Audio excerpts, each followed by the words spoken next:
Next, we're going to hear from some friends who are doing great work in El Paso and Ciudad Juárez through an organization that many of you are familiar with. If you've been part of CCDA, especially in the Southwest, then you know my dear friend and brother, Sami DiPasquale, and hopefully you've had a chance to meet Blanca Castillo. They both have been working in El Paso for a very long time with Ciudad Nueva and are now doing some really exciting things with an organization that they've birthed just in the last few years named Abara Frontiers. Sami and Blanca, it's so great to see you.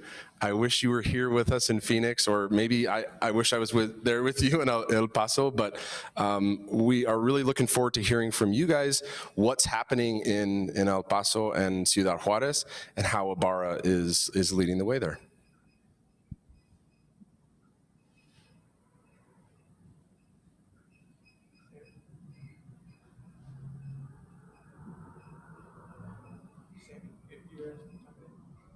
Sami, are you ready to share with us?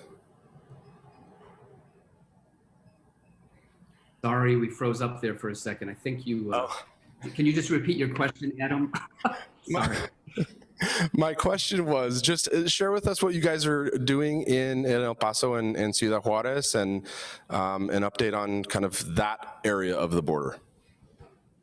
Right. Thank you, Adam. Thank you, Benny, and everyone else on the panel. It's great to be here.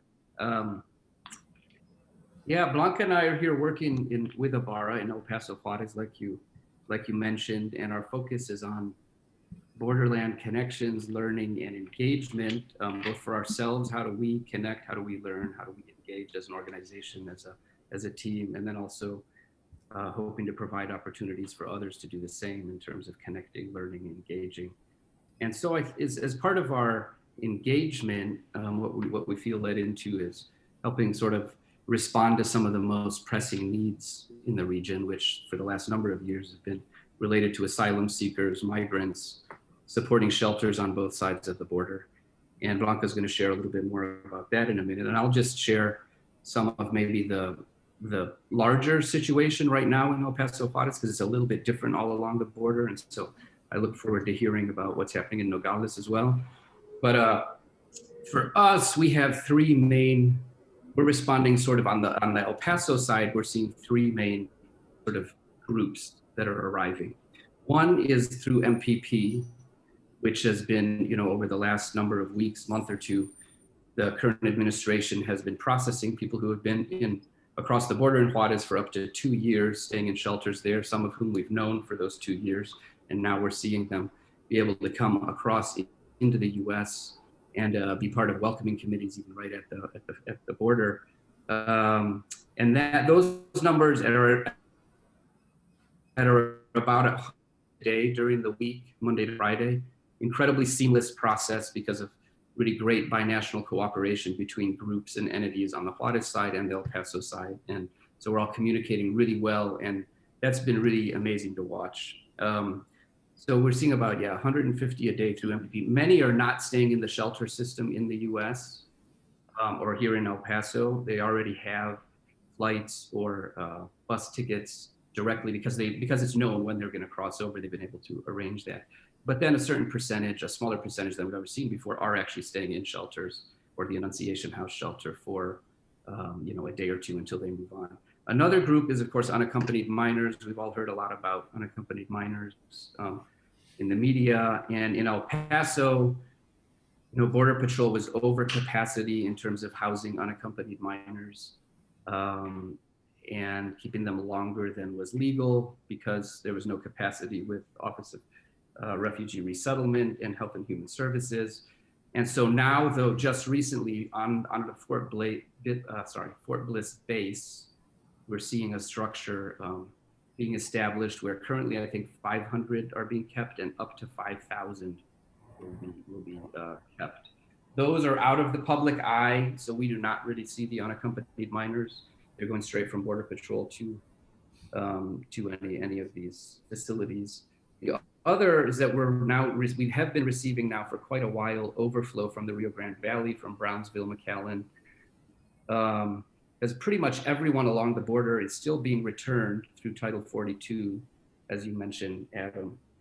But in the area around Brownsville and in the Rio Grande Valley, they are not returning families with young children, and that's because the state across the border there has um, basically said they're not going to take anyone back. So you've had hundreds that are crossing there, and it's over capacity in terms of how that community can receive, or at least Border Patrol. So Border Patrol has been flying in planes to El Paso. At first it was 2 planes a day. Now it's been 1 plane a day for quite a while at a maximum capacity of 135 people. But then the current administration made arrangements with Mexico City and then with the state of Chihuahua, which is right across from us, to actually receive back 100 of those. So as well as those who come to the border here in El Paso Juarez who are being returned, another 100 are crossing in the Rio Grande Valley, being flown up here, and up to 100 returned through here. So you can imagine the increased pressures on the local community in Juarez with hundreds a week that are being returned who haven't even come up through those travel patterns. What's really made things really confusing for everybody is that, again, they're only taking 100 a day, but up to 135 a day are being flown in. So it seems very random in terms of who is returned to Juarez, and then the 10 or 20 or 35 that are released into El Paso. And so there's so much confusion and pain for the families who are returned, and like lack of knowledge of why they were returned and other families weren't. And so we've sort of been dealing on both sides of the border. And Blanca can share, or I don't know if you had another question specifically for us, Adam, or if I should just pass it over to Blanca to share some of the work on the Juarez side. No, please, Blanca, go ahead. Yeah, thank you, Adam. Well, I guess just to kind of, emphasize what Sami was saying, we are seeing a massive influx of families that are coming across into our shelter system.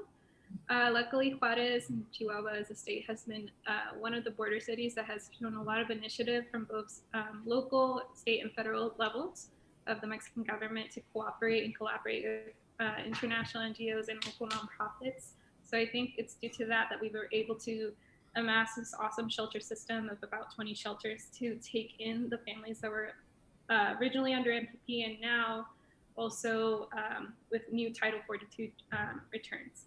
However, due to, again, like these new agreements, like our shelter system is at capacity. We don't even have, like we had 2 filter shelters that were like the places that people process through before they can enter into any shelter system.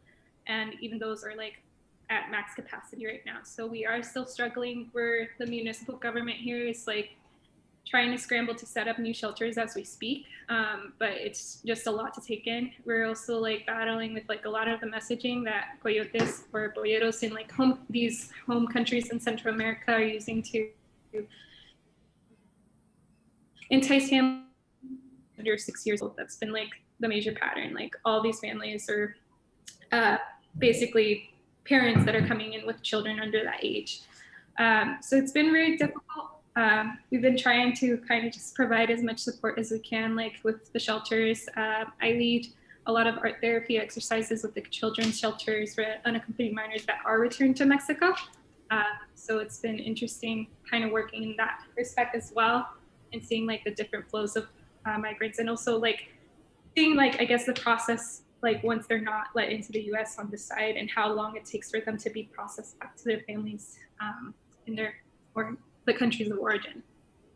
So yeah, it's been a lot. We also are like continuing to do like projects with the migrant women in the shelters to kind of afford like a way for them to pay for a lot of their own little bills and provide for their families.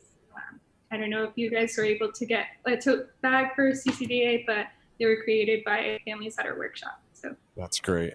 And can you guys talk a little bit about the way that the church is serving on both sides of the border? Well, obviously, like I think there's just been a lot of faithfulness by church shelters, like whether they are in our shelter system and registered with the state government, and also those that are not, that are just opening their doors. I've been seeing like now that, well, Juarez as a city is just barely rolling out vaccines, and those are for medical professionals and like the most vulnerable. But I've seen like a rise in donations, a rise in like the hunger to like within Juarez itself to like for churches to volunteer and to help and support like these migrant families. And I've also seen like difficult conversations as well happen between like just the same ones that we have here in the US, where it's like, why are you helping those when there are so many to feed in our own country?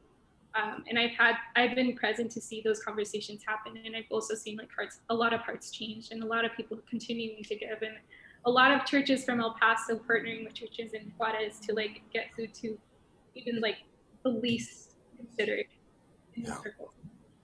Yeah, when I was on one of the trips to be with you guys a couple years ago, I won't name the church, but Sami, you know which one I'm talking about. There's a little tiny church who was receiving 50, 60 migrants a day and just would not say no. And I have to say, I saw Jesus in that place with those pastors in a way that I've never experienced before. So really grateful for all the great work that is happening in El Paso and the way that Ciudad Nueva and Abara are leading so well there. So stick around. We will have some Q&A time at the very end, but it's great to see you again, friends.